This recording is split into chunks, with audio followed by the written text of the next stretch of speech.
क्या आपने कभी सोचा है कि ईश्वर किसी आम इंसान को भी बुला सकता है? एक ऐसा इंसान जो ना कोई राजा है, न याजक, बल्कि एक गडेरिया जो भेड़ें चराता है, खेतों में मेहनत करता है और फिर अचानक उसकी जिंदगी बदल जाती है क्योंकि खुद परमेश्वर उसे चुन लेते हैं।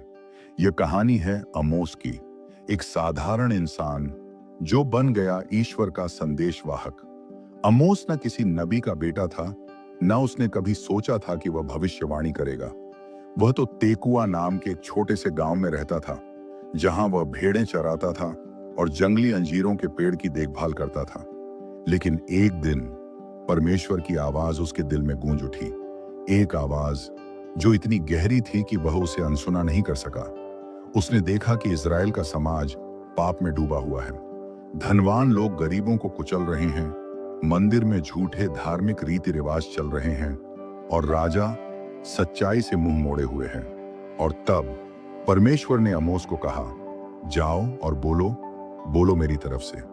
सोचिए, एक किसान अब राजमहलों में जाकर सच्चाई बोलने वाला बन जाता है। क्या वो डरा? शायद। क्या उसने मना किया? नहीं। उसने कहा, यह वाणी परमेश्वर की है और मैं बोलूंगा, चाहे कोई सुने या ना सुने। तो दोस्तों, ये सिर्फ एक कहानी नहीं है, ये एक पुकार है, एक चेतावनी, एक गवाही जो आज भी हमारे लिए जरूरी है। अगर आप जानना चाहते हैं कि आमोस ने क्या कहा, कैसे उसने बड़े बड़े पापों को बेनकाब किया और कैसे उसकी आवाज आज भी हमें कुछ सिखा सकती है, तो ये वीडियो पूरा देखें, लाइक करें, शेयर करें और सब्सक्राइब करना न भूलें, क्योंकि अगला भाग और भी गहरा है, जहां हम जानेंगे वो दिन जब आमोस ने पहली बार परमेश्वर की आवाज सुनी। तेकुआ, एक सूखा रेतीला गांव, चारों तरफ पहाड़ियां फैली हुई थीं और दूर दूर तक बस धरती ही धरती। यह कोई आलीशान शहर नहीं था, न ही वहां कोई मशहूर मंदिर था। यह एक ऐसा स्थान था जहां आम लोग अपने पशु पालते, अपने खेत जोतते और ईश्वर का नाम मन में रखकर जीवन जीते थे। इसी गांव में रहता था आमोस, एक साधारण गडेरिया। उसका जीवन भी साधारण था। रोज भोर होते ही वह अपनी भेड़ों को लेकर निकल जाता। कभी कभी वह जंगल में जंगली अंजीरों के पेड़ के पास बैठा करता, जो उसके देखभाल में फलते फूलते थे। वह प्रकृति के करीब था, शांत और स्थिर। न राजनीति से कोई वास्ता, न मंदिरों की बड़ी बातों में कोई रुचि। वह बस ईश्वर से प्रेम करता था, मन ही मन। आमोस की जिंदगी में अनुशासन था। सुबह की हवा में भेड़ों के मिमियाने की आवाज, सूरज की पहली किरणें और धरती की खुशबू, यह सब उसका संसार था। उसके पास ज्यादा कुछ नहीं था, लेकिन जो था वही उसे पूर्णता देता था। उसकी भाषा सीधी थी, सोच सरल थी और विश्वास गहरा। लेकिन उस सुबह कुछ बदला। जब वह अंजीरों के पेड़ के पास बैठा था, तो हवा एक अजीब सी गूंज लेकर आई, जैसे कोई पुकार रहा हो, बहुत दूर से, लेकिन सीधा उसके दिल में। वह चौकन्ना हुआ। भेड़ें चुप हो गईं, जैसे वे भी उस आवाज को महसूस कर रही हों। फिर एक स्वर उसके भीतर गूंजा, आमोस। वह चौंक पड़ा, चारों तरफ देखा, कोई नहीं था। पेड़, पत्थर, पहाड़ सब चुप थे। फिर वही आवाज, आमोस, क्या तू मेरी आवाज सुन रहा है? उसका शरीर जैसे कांप गया। यह कोई सामान्य बात नहीं थी। उसे एहसास हुआ कि यह कोई मनुष्य नहीं, कोई आत्मिक शक्ति थी। उसका हृदय तेजी से धड़कने लगा। उसने धीरे से कहा, प्रभु, क्या यह आप हैं? फिर एक तेज लेकिन कोमल आवाज उसके मन में स्पष्ट हुई, हाँ आमोस, मैं हूं। मैं तेरे पास आया हूं। इज़राइल की भूमि पाप में डूबी हुई है। मेरे लोग मुझसे दूर हो गए हैं। मैंने याजकों को देखा है जिन्होंने मेरा मंदिर व्यापार बना दिया है। मैंने उन न्यायाधीशों को देखा है जो सिर्फ सोने के सिक्के पर झुकते हैं, और उन व्यापारियों को जो गरीबों का खून चूस रहे हैं। तू उठ, तू बोलेगा मेरी तरफ से, तू उन्हें चेतावनी देगा। आमोस का गला सूख गया, वह बोल भी नहीं पाया। उसकी आंखें नम हो गईं। उसने कहा, प्रभु, मैं कौन होता हूं बोलने वाला? मैं तो बस एक गडेरिया हूं। मैंने कभी कोई भविष्यवाणी नहीं की, न किसी नबी के घर में पला हूं। मैं तो बस एक छोटा सा इंसान हूं। प्रभु ने कहा, आमोस, मैंने तुझे इसलिए नहीं चुना क्योंकि तू बड़ा है। मैंने तुझे इसलिए चुना क्योंकि तेरा दिल साफ है। तू अन्याय को देखता है और चुप नहीं रह सकता। तू पाखंड को पहचानता है। तेरे पास राजसी वस्त्र नहीं है, लेकिन तेरे शब्दों में मेरी आग है। चल और बोल, क्योंकि जब तू बोलेगा तब मैं बोलूंगा। यह सुनकर आमोस की आंखों में आंसू आ गए। वह जमीन पर गिर पड़ा। उसे अब अपने जीवन का मार्ग साफ दिखने लगा। अब वह भेड़ें चराने वाला नहीं था, अब वह एक मसीहा था। अगले कई दिनों तक आमोस ने अपने भीतर की उस आवाज को सुना। वह अकेले बैठता, ध्यान करता और परमेश्वर के संदेश को अपने दिल में बसा लेता। हर शब्द उसके दिल में ऐसे बैठता जैसे आग से लिखा गया हो। उसे अब पता चल चुका था उसकी जिंदगी का असली उद्देश्य क्या है। आमोस ने आखिरकार अपने झुंड को देखा और कहा, अब समय आ गया है, मुझे जाना होगा। मैं तेरे लिए बोलूंगा, हे प्रभु, चाहे मुझे धिक्कारा जाए पर मैं चुप नहीं रहूंगा। और फिर वह उठा, अंजीरों के पेड़ की छांव छोड़ दी, खेत, जानवर, घर सब पीछे छोड़ दिए। उसकी आंखों में अब एक नई रोशनी थी और होठों पर एक सच्चाई जो जलती थी, क्योंकि अब वह सिर्फ एक गडेरिया नहीं था, वह अब खुदा का संदेशवाहक था। आमोस की इस यात्रा की शुरुआत यहीं से होती है। ये वो क्षण है जब एक साधारण इंसान एक असाधारण कार्य के लिए बुलाया जाता है। यह कहानी हमें भी याद दिलाती है कि कोई भी व्यक्ति, चाहे वह कितना भी सामान्य क्यों ना हो, ईश्वर की आवाज सुन सकता है, और अगर सुन ले तो उसे अपनी राह पर चलना ही पड़ता है। आमोस ने अपना रास्ता तय किया। तेकोआ से निकलकर अब वह इस्राएल के विभिन्न हिस्सों की ओर बढ़ रहा था। उसे यह विश्वास था कि परमेश्वर ने उसे एक विशेष कार्य के लिए चुना था। वह जानता था कि उसकी आवाज सामान्य नहीं होगी, और यह भी जानता था कि इसे नकारा जाएगा, पर फिर भी उसका कदम एक दृढ़ नायक की तरह था। वह किसी से नहीं डरता था, क्योंकि वह जानता था कि वह अकेला नहीं है, उसके साथ खुदा है। आमोस कई गांवों और नगरों से होकर गुजरा, जहां लोगों ने उसे तिरस्कार और उपहास का सामना किया। कई बार उसे यह महसूस हुआ कि वह एक अकेला लड़ाई लड़ रहा है, लेकिन फिर परमेश्वर की आवाज उसे याद दिलाती, तू अकेला नहीं है आमोस, मेरे साथ चल, मैं तुझे मार्ग दिखाऊंगा। आमोस की आत्मा को फिर से बल मिला। उसकी यात्रा अब सिर्फ भेड़ों और खेतों तक सीमित नहीं थी, अब उसका संदेश इज़राइल के दिलों में गूंजने वाला था। जब आमोस पहली बार शूमेर और इसके आसपास के क्षेत्रों में पहुंचा, तो उसने देखा कि यहाँ के लोग आस्था से अधिक भौतिकता में लिप्त थे। मंदिरों में विधि विधान का पालन हो रहा था, लेकिन अंदर दिलों में सच्चे श्रद्धा की कमी थी। धन और ऐश्वर्य का अंबार था, लेकिन गरीबों और असहायों का कोई नहीं था। आमोस ने तब सबसे पहले उस देश के शासकों से बात की। उनका स्वागत गर्मजोशी से नहीं हुआ, क्योंकि वह राजा और दरबारियों को उनके पापों का एहसास दिलाने वाला था। उसने साफ तौर पर कहा, तुमने अपनी प्रजा से न्याय छीना है, तुमने अमीरों को और अधिक समृद्ध किया है, जबकि गरीबों को भूखा मरने के लिए छोड़ दिया। तुम्हारी नीतियां सिर्फ अपनी सेवा में हैं, न कि ईश्वर की सेवा में। राजा ने आमोस की बातें सुनकर उसे दरबार से बाहर करने का आदेश दिया। उन्होंने यह भी कहा कि इस आदमी को यहां न बोला जाए, लेकिन आमोस नहीं रुका। उसकी आवाज पहले से ज्यादा तेज थी। वह बोला, मैं तुम्हारे खिलाफ नहीं बोल रहा, मैं वही बोल रहा हूं जो मेरे प्रभु ने मुझे कहा है। तुम सब पाप में डूबे हो, और तुमसे कहा गया है कि अगर तुमने अपनी राह नहीं बदली तो तुम्हारा विनाश निश्चित है। आमोस ने अपने संदेश को और भी स्पष्ट किया। उसने कहा, ईश्वर के अनुसार मेरे लिए तुम्हारी बलि, तुम्हारे त्योहार, तुम्हारा दिखावा कुछ भी मायने नहीं रखता। तुम्हारे पास सब कुछ हो सकता है, लेकिन अगर तुम सच्चाई और न्याय से दूर हो तो मेरे लिए वह सब केवल शोर है। मुझे केवल यही चाहिए कि तुम गरीबों के साथ न्याय करो और असहायों को अधिकार दो। अगर तुम ऐसा नहीं करते तो तुम्हें परमेश्वर के न्याय का सामना करना पड़ेगा। आमोस की यह बात सुनकर दरबार में हलचल मच गई। लोग यह समझने लगे कि यह सिर्फ कोई सामान्य व्यक्ति नहीं था, बल्कि वह परमेश्वर का दूत था।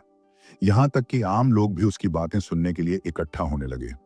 कुछ ने उसकी बातों को गंभीरता से लिया, जबकि कई लोग अब भी उसे मजाक बना रहे थे। लेकिन आमोस को फर्क नहीं पड़ा। उसकी आत्मा में बस एक ही बात थी, यह संदेश उसे अब हर हाल में देना था। वह जानता था कि लोग उसे समझेंगे नहीं, लेकिन वह फिर भी बोलता गया। आमोस की बातों में कोई संकोच नहीं था, और यही उसकी ताकत थी। वह बिना डर के वह सब कह रहा था जो परमेश्वर ने उसे कहा था। उसकी यह सच्चाई आज भी हमारे लिए एक महान शिक्षा है। जब हम समाज के अन्याय को देखते हैं तो हमें भी वही करना चाहिए जो आमोस ने किया। हमें न डर कर, न डरते हुए सही का पक्ष लेना चाहिए। अमोस का संदेश अब हर जगह फैल चुका था। उसकी आवाज शूमेर और इसके आसपास के क्षेत्रों में गूंज रही थी। उसने हर जगह कहा, यदि तुमने अपनी राह नहीं बदली, अगर तुमने अपनी बुराइयों से तौबा नहीं की, तो परमेश्वर का न्याय तुम पर आएगा। ये वह समय है जब सबको अपनी करतूतों का हिसाब देना होगा। लोगों ने अमोस की बातों को अलग अलग तरीकों से लिया। कुछ उसे एक धर्मगुरु मानने लगे, कुछ उसकी बातें नकारते हुए उसे अपमानित करने की कोशिश कर रहे थे। लेकिन अमोस की आवाज रुकने वाली नहीं थी। उसके अंदर एक शक्ति थी जो उसे इस संदेश को फैलाने में मदद कर रही थी। अमोस की यात्रा यहां समाप्त नहीं होती। ये यात्रा सिर्फ एक शुरुआत थी। उसकी पूरी यात्रा में हमें यही सीखने को मिलता है कि कभी भी अपने विश्वास से समझौता न करें। हमें अपने समाज में जो गलत है उसके खिलाफ खड़ा होना चाहिए। अमोस की गवाही आज भी हमें यह याद दिलाती है कि परमेश्वर ने किसी भी साधारण व्यक्ति को अपने संदेश को फैलाने के लिए चुना, और यही संदेश आज भी प्रासंगिक है। अगर समाज में कोई अन्याय हो तो हमें अपनी आवाज उठानी चाहिए ताकि सत्य और न्याय का पालन हो सके। अमोस की कहानी यहां समाप्त होती है, लेकिन यह हमें यह सिखाती है कि जब हम अपने ईश्वर के संदेश के प्रति सच्चे रहते हैं तो हमें कभी हार नहीं माननी चाहिए। धूप तीखी थी। अमोस की आंखें आधी मूंदी हुई थीं। उसके चेहरे पर थकान थी, लेकिन उसकी चाल में अब भी दृढ़ता थी। वह अब शेखेम के पास के एक नगर में पहुंचा था, जहां एक बड़ा मंदिर था। यह मंदिर अमोसियाज का था, उस समय का एक प्रभावशाली याजक जो राजा यारोबोआम के अधीन काम करता था। यह स्थान पूजा और प्रतिष्ठा का केंद्र था, लेकिन अमोस की नजर में यह सिर्फ पाखंड और लालच का अड्डा बन चुका था। वह मंदिर के बाहर खड़ा हो गया। वहां पहले से सैकड़ों लोग मौजूद थे, रंग बिरंगे वस्त्रों में, अपने बलिदान के लिए पशु लाए हुए। ढोल बज रहे थे, याजक मंत्रोच्चार कर रहे थे, और चारों ओर एक धार्मिक उत्सव का माहौल था। लेकिन अमोस की आंखों में यह सब सिर्फ एक दिखावा था। फिर उसने अपनी आवाज बुलंद की, बिना किसी डर के, बिना किसी पूर्व सूचना के, इस्राएल के लोगों, सुनो ईश्वर का वचन। क्या तुम्हें लगता है कि इन मंदिरों में पूजा करने से, इन बलियों से तुम परमेश्वर को प्रसन्न कर लोगे? नहीं, उसने यह सब नहीं मांगा है। उसे तुम्हारी दिखावे की श्रद्धा नहीं चाहिए। उसे चाहिए न्याय, सच्चाई और दया। भीड़ अचानक चुप हो गई। एक बूढ़ी औरत ने अपनी बलि की बकरी को पकड़ते हुए अमोस की ओर देखा। एक युवा याजक ने माथे पर बल डालकर कहा, तू कौन होता है बोलने वाला? कौन सी जाति का है तू? तेरी वाणी में आग क्यों है?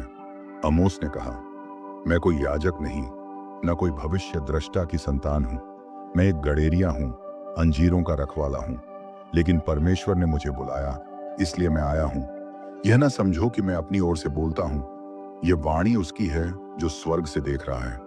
भीड़ में से एक व्यक्तित्व निकला, ऊंचा, तेज निगाहों वाला, शाही वस्त्र पहने। यह था अमोसियाज। वह इस मंदिर का प्रधान याजक था। वह जानता था कि अगर अमोस की बातें फैल गईं, तो लोगों का विश्वास मंदिर व्यवस्था से हिल जाएगा। उसने तीखी दृष्टि से अमोस को देखा और कहा, तू यहां क्या कर रहा है? यह बेतेल है, यह राजा का मंदिर है, राज्य का पवित्र स्थान है। यहां भविष्यवाणी करना मना है। अगर तुझे बोलना है तो यहूदा में जाकर बोल, वहां जाकर अपने शब्द बिखेर। अमोस ने सीधा उत्तर दिया, मैं तुझे और तेरे मंदिर को जानता हूं अमोसियाज। तूने परमेश्वर के नाम को व्यापार बना दिया है। तू राजा का सेवक है, लेकिन परमेश्वर का नहीं। मैं यहां बोलूंगा, क्योंकि ईश्वर की आत्मा जहां भेजेगी, मैं वहां बोलूंगा। अमोसियाज चुप न बैठा। उसने तुरंत राजा यारोबोआम को संदेश भिजवाया। अमोस ने राजा के विनाश की भविष्यवाणी की। लोग उसे राजद्रोही कहने लगे, मंदिर से निकाल दिया, पत्थर मारे, पर वह रुका नहीं। रात में परमेश्वर ने कहा, तू अकेला नहीं, बोलता जा, बीज बोया गया है, फल आएगा। सुबह अमोस फिर उठा, थका हुआ, पर सत्य और न्याय की बात कहता हुआ। वह जानता था यही टकराव एक दिन क्रांति बनेगा। अमोस एक साहसी भविष्यवक्ता था, जिसने अन्याय और पाखंड के खिलाफ आवाज उठाई। राजा और याजकों के विरोध के बावजूद वह लोगों को न्याय और सच्चाई का संदेश देता रहा। उसने कहा कि परमेश्वर को भव्यता नहीं, बल्कि न्याय चाहिए। धीरे धीरे लोग जागने लगे। उसका संदेश आज भी प्रासंगिक है। जब भी अन्याय बढ़ेगा, आमोस की आवाज फिर गूंजेगी। कभी कभी सत्य इतना तेज होता है कि वह सबसे मजबूत दीवारों को भी तोड़ देता है, और कभी कभी जब सत्ता की नींव पाखंड और अन्याय पर टिकी होती है तो सत्य ही उसका सबसे बड़ा दुश्मन बन जाता है। आमोस की कहानी का यह चौथा भाग इसी संघर्ष की कहानी है, जब उसकी वाणी सीधे ताकतवरों से टकराई। यह भाग एक क्रांति की गर्जना है। आइए इस अध्याय को समझें, महसूस करें और उस चिंगारी को फिर से जलाएं जो एक गडेरिये ने भड़का दी थी। इज़राइल का समाज अब समृद्धि के शिखर पर था। बाजार गुलजार थे, महलों की दीवारें चांदी से जड़ी थीं और मंदिरों में उत्सव का शोर था। लेकिन इन सभी ध्वनियों के बीच एक स्वर बार बार गूंज रहा था, आमोस का स्वर। वह कोई याजक नहीं था, न ही राज दरबार का विशेष भविष्यवक्ता। वह एक गडेरिया था जो नीतियों और व्यापारियों की भाषा नहीं, बल्कि न्याय और करुणा की बात करता था। उसने मंदिरों के सामने खड़े होकर कहा, तुम्हारी धूप और बलिदान मुझसे दूर करो, मैं तुम्हारे संगीत को नहीं सुन सकता। न्याय बहने दो जैसे जल प्रवाह। उसकी वाणी ने पूजा अर्चना के वातावरण को जैसे काट दिया। वह भीड़ में खड़ा नहीं होता, वह भीड़ के सामने खड़ा होता, अकेला लेकिन अडिग। जब आमोस की बातें तीखी होने लगी, तब सत्ता की कुर्सी पर बैठे लोगों को वह कांटे की तरह चुभने लगा। याजक आमस्याह, जो शाही मंदिर का प्रमुख था, ने उसे रोकने की ठानी। वह राजा यारोबाम के पास गया और कहा, आमोस यरूशलेम में राजद्रोह कर रहा है। वह कहता है कि यारोबाम तलवार से मारा जाएगा और इज़राइल बंधुआ बन जाएगा। राजा को अपनी शक्ति पर गर्व था। उसे यह स्वीकार नहीं था कि कोई गडेरिया उसकी सत्ता को चुनौती दे। आमस्याह ने आमोस से कहा, दृष्टा, यहां से चला जा, यहूदा में जाकर भविष्यवाणी कर, लेकिन यहां यह शाही मंदिर है और शाही देश। आमोस ने उत्तर दिया, एक उत्तर जो इतिहास में दर्ज हो गया। मैं कोई नबी नहीं था, न नबियों का पुत्र। मैं तो गडेरिया था, जंगली अंजीर का पेड़ देखता था। लेकिन यहोवा ने मुझे ले लिया और कहा, जा और मेरे लोगों से कह। यह वाक्य केवल आत्म साक्षात्कार नहीं था, यह सत्ता के सामने आत्मा की घोषणा थी। आमोस केवल धार्मिक पाखंड के विरुद्ध नहीं बोल रहा था, वह सामाजिक अन्याय के विरुद्ध भी मुखर था। वह जानता था कि इस समृद्धि के नीचे गरीबों का खून और श्रमिकों की हड्डियां थीं। उसने कहा, तुम जो निर्धनों को पीसते हो, जो अनाज के भूसे में उन्हें बेचते हो, तुम्हारे लिए विनाश निकट है।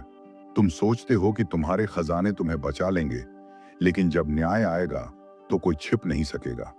आमोस ने बड़े साहस से उस व्यापार व्यवस्था को चुनौती दी जिसमें मुद्रा और अधिकार ही सब कुछ बन चुके थे। उसने नाम लेकर नहीं, लेकिन संकेतों में उस वर्ग को कटघरे में खड़ा किया जो मंदिरों में सोने चढ़ाता था और खेतों से किसानों को बाहर करता था।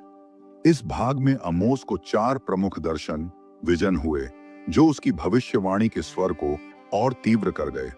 टिड्डियों का दर्शन, गर्मियों की दूसरी कटाई में टिड्डियों का आक्रमण जो शेष फसल को खा जाते हैं, यह इज़राइल के विनाश का प्रतीक था। आग का दर्शन, यहोवा ने आग को समुद्र से भी बड़ा दिखाया जो देश को निगल रही थी। न्याय की अग्नि, नापने की रस्सी, परमेश्वर ने एक दीवार पर सीधी रस्सी लगाई। यह था कि अब कोई समझौता नहीं, जो टेढ़ा है वह काटा जाएगा। फल की टोकरी, ग्रीष्मकालीन फलों की टोकरी जो परिपक्व हो चुकी थी, जैसे इज़राइल का अपराध अब परिपक्व हो चुका है और समय पूरा हो गया। हर दर्शन एक चेतावनी थी, लेकिन साथ ही यह भी दर्शाता था कि आमोस अब केवल बोल नहीं रहा था, वह देख रहा था। वह वहन कर रहा था उस दिव्य दृष्टि को जिसे केवल आत्मा की गहराई से प्राप्त किया जा सकता है। आमोस की बातें सुनकर अधिकतर लोग चुप रहे। कुछ ने डर के मारे मुंह फेर लिया, कुछ ने उसे पागल कहा और कुछ ने सिर्फ सिर हिलाया, जैसे वे समझते थे पर बोलने से डरते थे। लेकिन कुछ थे जिन्होंने उसकी बातों को गंभीरता से लिया। कुछ युवा जो मंदिरों की रीति नीति से थक चुके थे, आमोस के पास आने लगे। वे उससे प्रश्न पूछते, बहस करते, सीखते। आमोस ने उनमें साहस बोया, सत्य का बीज बोया। इन युवाओं में से ही आगे चलकर कुछ नबी बने, कुछ न्यायविद बने और कुछ सच्चे सेवक। आमोस अब केवल बोलने वाला नहीं, वह एक प्रेरणा स्रोत बन गया था। आमोस बार बार कहता था कि वह कोई नबी नहीं था। वह न तो याजकों की वंशावली से था, न ही दरबार में प्रशिक्षित हुआ था। वह केवल एक गडेरिया था, लेकिन यही उसकी सबसे बड़ी ताकत थी। उसका दृष्टिकोण धरती से जुड़ा था। वह जानता था कि न्याय का क्या अर्थ है, क्योंकि उसने अन्याय देखा था, खेतों में, बाजारों में, मंदिर की सीढ़ियों पर। वह जनता की नब्ज को जानता था, क्योंकि वह भी उसी जन का हिस्सा था। यह भाग केवल संघर्ष की कथा नहीं, यह जागरण की कथा है। अमोस सत्ता से टकराया, मंदिर से निकाला गया, लेकिन उसने हार नहीं मानी। उसका संदेश कि धर्म के बिना न्याय मृत है और न्याय के बिना धर्म अंधा, आज भी उतना ही प्रासंगिक है। अमोस अकेला था, लेकिन उसकी आत्मा एक आंदोलन बन गई। जब सत्य अकेला खड़ा हो तो उसे डरने की जरूरत नहीं, क्योंकि उस अकेलेपन में ही अमोस की आत्मा बसती है। क्या तुम भी वही आवाज बन सकते हो? अमोस, एक ऐसा नाम जिसने उस युग की चुप्पी को तोड़ा, जहां शक्ति और पूजा ने धर्म को निगल लिया था। उसका संदेश केवल चेतावनी नहीं था, यह आत्मा की पुकार थी, एक पुकार जो समय की सीमाओं को पार करती है। यह अंतिम भाग उस विरासत की गहराई में उतरने का प्रयास है, जो केवल भविष्यवाणियों से नहीं, बल्कि सच्चाई के प्रति उसकी प्रतिबद्धता से बनी। जब अमोस ने पहली बार अपनी वाणी में न्याय की गर्जना की थी, तब लोगों ने हंसी उड़ाई। परंतु जब अश्शूर की सेनाएं उत्तर की ओर बढ़ीं और इज़राइल के प्रमुख नगरों पर छा गईं, तब वो हंसी भय में बदल गई। ये महज एक राजनीतिक पराजय नहीं थी, यह परमेश्वर के धैर्य की समाप्ति थी। अमोस ने कहा था कि पूजा, बलिदान और धार्मिक अनुष्ठान तब तक व्यर्थ हैं, जब तक गरीब के आंसू मंदिर की सीढ़ियों तक पहुंचते हैं। और अब उन्हीं सीढ़ियों पर राख जम चुकी थी। सामरिया, जो कभी समृद्धि का प्रतीक था, अब राख और खंडहरों में बदल गया था।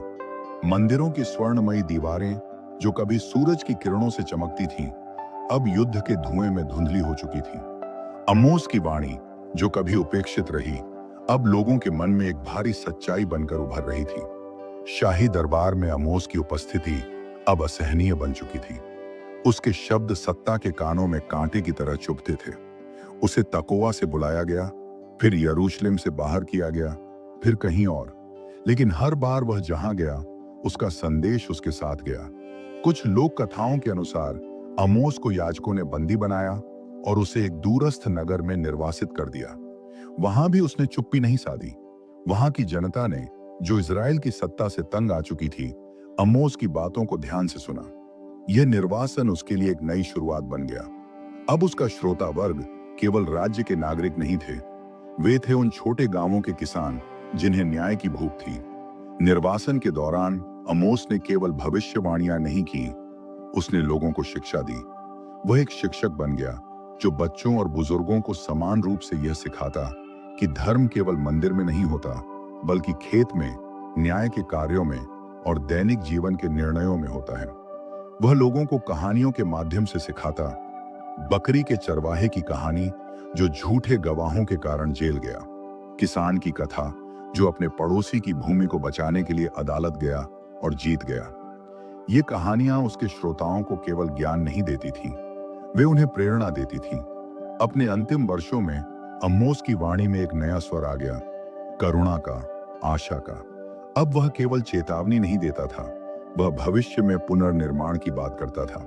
उसने एक बार कहा, एक दिन आएगा जब टूटी हुई झोपड़ियां फिर खड़ी होंगी, जब न्याय फिर से नगरों की गलियों में चलेगा, जब लोग अपने पड़ोसियों से प्रेम करेंगे और बलिदान की जगह सेवा को चुनेंगे। यह स्वर, जो उसकी शुरुआती गर्जना से अलग था, समाज में एक नई रोशनी भरने लगा। अमोस अब केवल भविष्यवक्ता नहीं रहा, वह एक मार्गदर्शक बन गया। अंततः अमोस की मृत्यु हुई, पर कब और कहां, यह स्पष्ट नहीं है। कुछ परंपराएं कहती हैं कि उसकी मृत्यु एक मूक विदाई थी, किसी सुनसान पहाड़ी पर, जहां वह अपनी वाणी के साथ एक हो गया। कुछ मानते हैं कि उसे मार दिया गया क्योंकि उसकी सच्चाई असहनीय थी। लेकिन जो बात निर्विवाद है, वह यह है कि उसकी मृत्यु भी उसी तरह अर्थपूर्ण थी जैसे उसका जीवन। उसकी कब्र कोई भव्य मकबरा नहीं थी, पर उसकी स्मृति हजारों दिलों में जीवित रही। उसकी वाणी, उसकी चेतावनी और उसकी करुणा एक युग के लिए नहीं, बल्कि मानवता के लिए बनी। बाइबल में अमोस की पुस्तक सबसे छोटी भविष्यवक्ता पुस्तकों में से एक है, पर इसकी गूंज सबसे तीव्र है। ये पहली बार था जब किसी ने धर्म और सामाजिक न्याय को इतनी स्पष्टता से जोड़ा।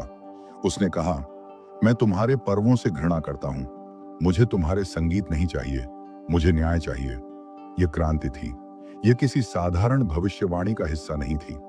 यह एक विचारधारा थी कि सच्चा धर्म सामाजिक न्याय में निहित होता है। अमोस की बातें न केवल यहूदी परंपरा में, बल्कि ईसाई धर्म, इस्लाम और अन्य मानवतावादी परंपराओं में भी प्रभावी रही। उसका संदेश सार्वभौमिक था। धर्म केवल पूजा नहीं, वह प्रेम और न्याय का पर्याय है। अमेरिका में नागरिक अधिकार आंदोलन में मार्टिन लूथर किंग जूनियर ने अमोस के शब्दों को अपने भाषण में इस तरह दोहराया, let justice roll down like waters and righteousness like a mighty stream. भारत में गांधी जी के आंदोलन में सत्य और अहिंसा की जो पुकार थी, वह भी अमोस के शब्दों में प्रतिबिंबित होती है। जब उन्होंने कहा था, मैं तुमसे बलिदान नहीं चाहता, मैं तुमसे करुणा चाहता हूं। आज के युग में जब धार्मिकता फिर से सत्ता का उपकरण बनती जा रही है, जब पूंजी और धर्म के गठजोड़ से गरीब और वंचित और पीछे छूट जाते हैं, तब अमोस फिर हमारे सामने खड़ा होता है। वह पूछता है, क्या तुम्हारा धर्म न्याय को बढ़ाता है या केवल अनुष्ठानों को? क्या तुम्हारा समाज सच्चाई को बोलने की आजादी देता है? क्या तुम पाखंड के विरुद्ध खड़े हो सकते हो? अमोस हमें चुनौती देता है, अपनी आत्मा को टटोलने की, अपने कर्मों का मूल्यांकन करने की और साहस के साथ सत्य बोलने की। जब भी कोई गरीब न्याय के लिए खड़ा होता है, जब कोई अकेला सत्य के लिए बोलता है, जब कोई मंदिर के बाहर एक भूखे को भोजन देता है, तब अमोस की आत्मा मुस्कुराती है। वह मर चुका नहीं है, वह हर उस व्यक्ति में जीवित है जो धर्म को जीवन में उतारता है, न कि केवल ग्रंथों में पढ़ता है। अमोस की कहानी अब समाप्त नहीं होती, ये अब तुम्हारे पास है। क्या तुम भी अमोस बन सकते हो? क्या तुम सत्य और न्याय के लिए अकेले खड़े हो सकते हो? अगर हां, तो जान लो, तुम केवल एक व्यक्ति नहीं, एक युग हो।